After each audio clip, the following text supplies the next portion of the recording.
Suzume no Tojimari. Asli, gue merasa berdosa karena saat nonton, tanpa sadar gue terus membandingkan antara Suzume no Tojimari dengan film pendahulunya, yaitu Kimi no Na wa dan Tenki no Ko. Hai, selamat datang di channel YouTube Kita Bukan Wibu. Di video ini ada gue David yang akan berbagi banyak hal tentang dunia wibu, termasuk pembahasan soal anime. Dan di video kali ini gue pengen cerita bahwa gue tuh suka banget dengan karyanya Makoto Shinkai. Makanya kalau lo ngeh, di video-video gue tuh suka kelihatan ada dua buku yang menghadap ke depan terus. Yaitu dua buku ini, Your Name alias Kimi no Na wa dan Weathering with You alias Tenki no Ko, karyanya Makoto Shinkai. Yang ini novel ya. Dan gue suka banget memang dengan dua karya beliau yang sebelumnya itu. Makanya gue excited banget ketika film barunya mau tayang, si Suzume no Tojimari ini. Makanya gue nonton di hari pertama tayang di tanggal 8. Dan gue langsung bikin reviewnya sekarang nih tanggal 9 pukul 1 tepat. Baru banget ganti hari karena beberapa jam lalu gue baru selesai nonton. Gue tulis reviewnya langsung dan gue langsung syuting. Semoga bisa tayang cepat juga ya. Dan kabar baik karena nonton di hari pertama adalah gue dapat hadiah poster bonus nih. Woi, keren banget. Ini gue baru tahu beberapa hari lalu kalau misalnya ada bonus poster buat yang nonton di hari pertama atau selama persediaan masih ada. Padahal gue udah sempat pesan beberapa hari sebelumnya dan ini bonus aja sih, jadi bikin tambah happy juga. Nah, gue pengen cerita sedikit impresi gue tentang Suzume no Tojimari yang gue tonton tadi. Tapi seperti yang tadi gue sempat bahas di awal, emang kayaknya rada susah ya ngomongin film barunya Makoto Shinkai tanpa nyebut-nyebut film terdahulunya, terutama si Your Name, si Kimi no Na wa itu dengan si Tenki no Ko. Gue inget waktu Tenki no Ko tayang pun dibanding-bandingkan juga kan antara Tenki no Ko dengan Kimi no Na wa gitu. Dugaan gue sih ini karena Kimi no Na wa ini udah film yang bagus banget, emang film yang susah lah untuk ada film lain yang mengejar si Kimi no Na wa ini. Makanya kita terus membandingkan sambil berharap film selanjutnya tuh sebagus Kimi no Na wa atau bahkan lebih bagus dari Kimi no Na wa. Yang mana sebenarnya itu susah banget kan. Makanya jadi dibandingin juga. Dan Suzume no Tojimari pun gitu juga, akhirnya dibanding-bandingkan juga. Tapi untuk video review kali ini sebisa mungkin gue pengen bahas ini secara terpisah. Gue nggak terlalu pengen ngebanding-bandingin, tapi disclaimer dikit kalau misalnya nanti gue ternyata membanding-bandingkan juga, gue mohon maaf. Tapi mungkin di akhir nanti gue juga akan membandingkan supaya kamu bisa dapat gambaran dan perbandingan yang lebih jelas juga. Dan gimana impresi gue setelah nonton, kita bahas sekarang yuk, let's go. Suzume no Tojimari ini tayang secara internasional dengan judul Suzume. Jadi kedepannya gue mungkin akan sebut judulnya dengan sebutan Suzume aja, supaya lebih simpel juga. Dan seperti biasa, sebelum kita masuk ke pembahasannya, gue akan kasih tahu dulu cerita anime ini, supaya kamu dapat gambaran tentang apa sih cerita anime satu ini. Suzume bercerita tentang seorang siswi SMA bernama Suzume, yang suatu hari bertemu dengan Shota yang sedang mencari pintu. Suzume tertarik pada Shota dan tertarik dengan apa yang ia cari. Hingga kemudian, Suzume mengetahui bahwa Shota adalah orang yang berkelana untuk menutup pintu-pintu yang jika terbuka akan menyebabkan bencana. Sebuah insiden menyebabkan Shota terkena kutukan hingga Suzume harus membantu tugas-tugas Shota.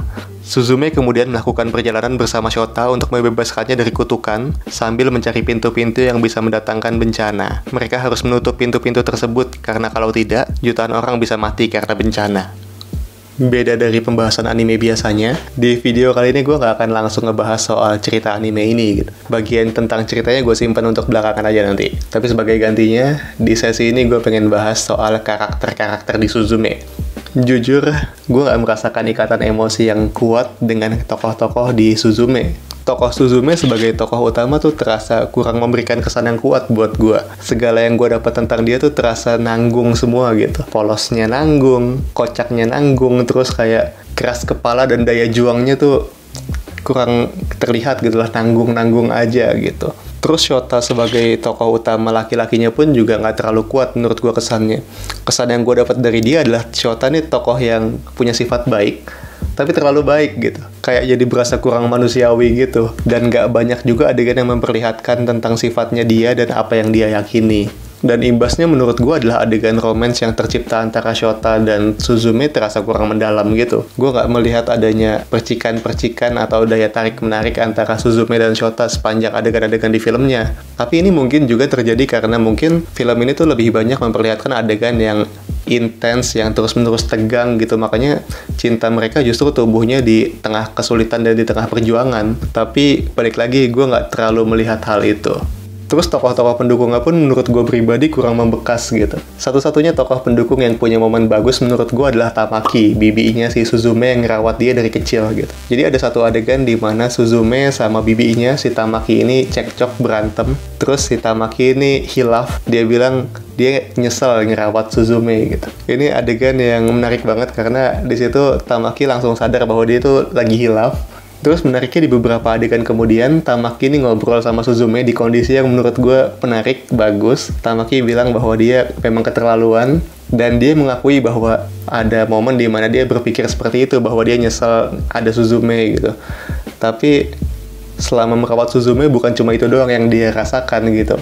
Secara tersirat, dia bilang bahwa mungkin ada banyak juga hal-hal yang membahagiakan dengan adanya Suzume gitu, tapi itu nggak terkomunikasikan, tapi pesannya dapat di kita gitu. Itu jawaban yang manusiawi dan bagus justru menurut gue. Nah, tapi menariknya tokoh di Suzume adalah di awal kamu akan ketemu dengan tokoh yang seperti antagonis gitu. Ini beda dengan dua film terdahulu, karena di dua film sebelumnya kan yang mengganggu atau mengintervensi hubungan dua tokoh utamanya ini kan adalah takdir dan kondisi gitu.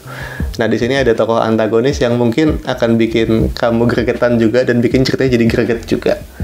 Selanjutnya gue mau bahas dari segi audio dan visualnya. Pertama, dari segi audio seperti biasa, scoringnya bagus dan mendukung emosi dari adegan-adegannya. Terus dua soundtrack utamanya, si Suzume dan Kanata Haruka, itu pun bagus dua-duanya. Nah, tapi kalau misalnya gue bisa request dikit dan ngelunjak dikit, gue sebenarnya berharap ada satu lagu yang upbeat gitu, karena dua lagu tadi kan lagu yang mellow gitu ya. Kalau ada lagu yang upbeat dikit mungkin akan lebih seru gitu. Misalnya Red Wimps ngisi lagu yang upbeat gitu, karena di film ini ada adegan kayak di awal tuh biasa lah ya, adegan lari-larian rusuh yang mungkin bakal seru kalau ada lagu upbeat yang mungkin diisi sama Red Wimps juga, kolaborasi dengan siapa terserah, yang seru, yang asik gitu sih, mungkin bakal lebih enak juga. Tapi selain itu semuanya oke sih dari segi audio. Kayak misalnya lagu yang judulnya Suzume itu kan mungkin kamu udah pernah denger di mana-mana ya, udah sering diputar dan dijadiin di story orang, di reels orang, di TikTok mungkin, karena lagunya memang bagus. Dan ketika lagu itu ditempatin di bagian turning point menuju akhir itu bikin adegannya jadi lebih serius dan kelihatan akan ada perubahan cerita gitu. Terus gue sendiri suka banget dengan lagu yang judulnya Kanata Haruka. Itu lagu menurut gue enak dan indah, terus diputar di adegan yang juga indah. Makanya pas adegan lagu itu diputar di scene yang indah itu, gue nikmatin banget sih. Sedangkan kalau dari segi visual udah nggak perlu diragukan lagi ya, sama sekali 10/10 lah. Karena ini udah jaminan mutu lah kalau kamu pengen nonton anime yang memanjakan mata, yang visualnya indah, karya Makoto Shinkai sih. Dan gue pribadi paling suka penggambaran adegan ketika Suzume datang ke sebuah reruntuhan di kotanya dia, di Kyushu. Di situ adegannya indah banget, sebuah kota mati yang di beberapa titik kelihatan terbengkalai, tapi indah banget, terutama di bagian genangan-genangan airnya itu cantik banget lah ya. Terus yang kedua, gue suka dengan penggambaran latar seperti yang bisa kamu lihat di poster yang ini nih. Di adegan dimana ada padang rumput dan langit yang kelihatan indah banget. Itu latarnya indah dan adegan di situ pun indah. Dari segi visual gue nggak ada komentar lagi, semuanya cantik dan sepenuhnya gue suka. Sekarang kita bahas dari segi ceritanya. Nah, kalau dari segi cerita, gue merasa Suzume no Tojimari ini bobot fantasinya lebih terasa gitu. Kenapa? Karena unsur supranatural di sini tuh kelihatan dengan jelas gitu, ada visualnya. Beda dengan dua film sebelumnya, di mana dua film sebelumnya ini kan unsur fantasinya lebih terlihat sebagai sesuatu fenomena yang aneh, fenomena yang nggak biasa aja gitu. Terus penyelesaian masalahnya pun dilakukan dengan cara-cara fantasi, terutama last hit-nya gitu sih. Nah, terus menurut gue kekuatan utama dari film Suzume ini adalah alurnya yang intens banget gitu. Dari awal kita langsung masuk ke masalah yang serius, langsung kelihatan tegangnya apa, langsung tahu konfliknya apa, terus banyak juga adegan yang meledak-ledak gitu, dan intensitas seperti ini bertahan terus sampai akhir gitu, jadinya terasa seru. Nah, tapi ini bisa jadi kekurangan juga. Kenapa? Karena adegan serius dan tegangnya ini kan dari awal banget ya. Imbasnya jadi nggak terlalu banyak adegan-adegan yang ringan, yang sehari-hari gitu. Padahal biasanya adegan ringan ini bisa bikin kita terhibur dan merasa senang gitu nontonnya. Dan bisa bikin kita lebih kenal juga dengan tokoh-tokohnya biasanya. Tapi itu bukan berarti film ini gak punya adegan ringan sama sekali. Justru yang menarik dan menyenangkan buat gue dari film ini adalah ketika di paruh pertama film, format filmnya ini lebih kayak petualangan dan perjalanan gitu. Jadi nanti ceritanya Suzume dan Sota ini akan melakukan perjalanan bareng. Mulanya dari kota asalnya Suzume di Kyushu, mereka akan jalan ke pindah-pindah kota ke Ehime, terus bahkan ke Tokyo dan jalan terus sampai ke arah utara gitu. Nah, menyenangkannya ini mereka melakukan perjalanan dipandu sama media sosial gitu. Jadi mereka cek ini di sosmed, di Twitter, target mereka lagi diomongin di mana, terus mereka samperin. Terus mereka lihat lagi di Twitter, ini targetnya di kota mana, udah pindah kemana lagi, mereka samperin. Kayak gitu tuh fun karena selain pindah-pindahnya dipandu sosmed, ketika mereka singgah di kota tujuan tuh biasanya mereka ketemu tokoh-tokoh yang unik, yang seru aja gitu. Dan ceritanya ini akan berjalan seperti ini terus di pertengahan awal cerita gitu. Barulah nanti setelah kita melewati setengah cerita lebih dikit, kita akan ketemu sebuah turning point yang ditandai oleh terputarnya lagu Suzume. Mungkin lu bakal kebayang gitu kan, ini lagu yang diawali dengan semacam humming ini akan membawa atmosfer seperti apa, karena kan lagunya kayak sakral dan serius.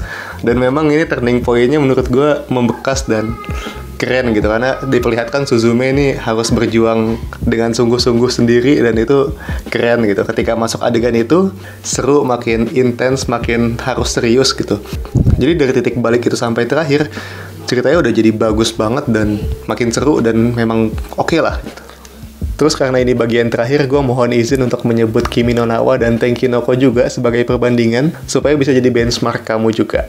Nah, pertanyaannya adalah apakah Suzume no Tojimari ini sebagus Kimi no Na wa dan Tenki no Ko? Buat gue pribadi, Kimi no Na wa dan Tenki no Ko ini masih jauh banget lebih istimewa dari Suzume. Tapi sebagai sebuah film yang berdiri sendiri, Suzume no Tojimari ini juga bagus, seru. Seru ini menurut gue adalah kata yang pas untuk gambarin Suzume no Tojimari, karena memang seru banget ceritanya dan sama sekali nggak mengecewakan. Toh ya ini filmnya Makoto Shinkai gitu kan, yang udah kebayang bakal bagus sekali gitu. Sekalipun nggak seistimewa Kimi no Na wa atau Tenki no Ko, ini film yang tetap bagus banget juga sebagai sebuah film. Ini menghibur sekali, dramatis, dan memang bagus lah ya secara keseluruhan. Ini termasuk film yang bagus. Terus sedikit saran dari gue, ini mungkin akan sulit, tapi coba deh untuk mengikuti cerita Suzume no Tojimari tanpa membandingkan Your Name dan Weathering with You. Gue sih gagal untuk melakukan itu, tapi mungkin kalau kamu bisa melakukannya, mungkin kamu bisa lebih nikmati Suzume no Tojimari dengan lebih paripurna gitu. Jadi ya, ayolah kita ramaikan dan sama-sama merayakan tayangnya film baru Makoto Shinkai. Dan kalau pakai istilah anak-anak yang udah nge-share di sosmed, ini saatnya melaksanakan ibadah Suzume gitu, atau ibadah Makoto Shinkai, terserah.